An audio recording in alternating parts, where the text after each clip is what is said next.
In this video, we'll be showing you how to replace a Kohler canister flush valve. However, based on what is required for our repair, we're only going to be using the top half of the flush valve. We're not going to be taking off the tank or replacing the nut or the seal down there. First thing we're going to do is make sure that we have the water to our toilet turned off, and we're just going to turn that valve to the right until it stops. Once that is done, then you'll want to go to your tank and flush it. Make sure all the water gets out. You may need to hold the handle down until as much of the water can possibly get out of the holding tank. At this point, also feel free to detach the chain. After that is done, we're then going to remove the hose that fills up the canister flush valve. So pulling that, and we'll just gently set it off to the side for now. Before moving any further, here is the replacement Kohler canister flush valve we're going to be using.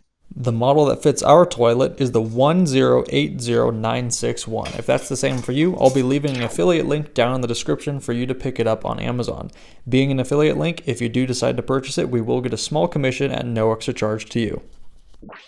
So, with this piece, we're actually not going to be using the whole thing. We're going to take that middle rod and rotate it counterclockwise until we can pull it freely from that base. We actually don't need to replace the base on ours, as it's just the little hooks on the end of that rod that broke off, causing our canister to continuously float up to the top, and it wouldn't stop running. Those little hooks right there are what broke off on ours, and so we're just going to be simply replacing this top part.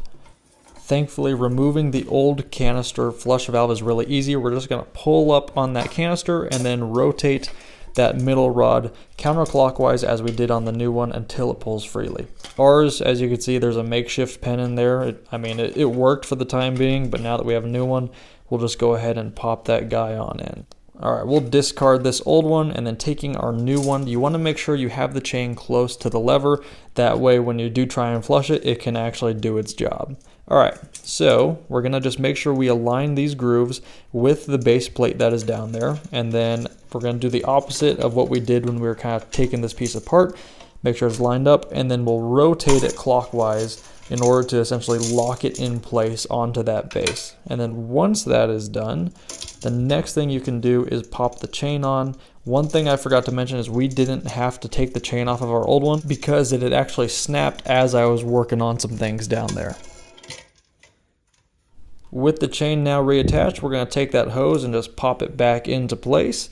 And then, as you can see, we'll give it a little test, and it's working just fine with the chain. Everything's going as it should.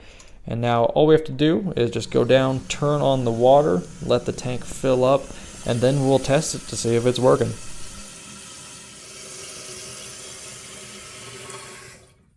So the water stopped filling on its own. That's a really good sign. We'll give it a flush as just one more test to run it through. And as we can see, it's filling back up and stopping on its own just as it should. Now, the very last thing to do at this point is just to take your cover, put it back on top of the tank, and that is how you replace the Kohler canister flush valve. If this video was helpful, it would mean a lot if you could hit that subscribe and like button. Thanks for watching.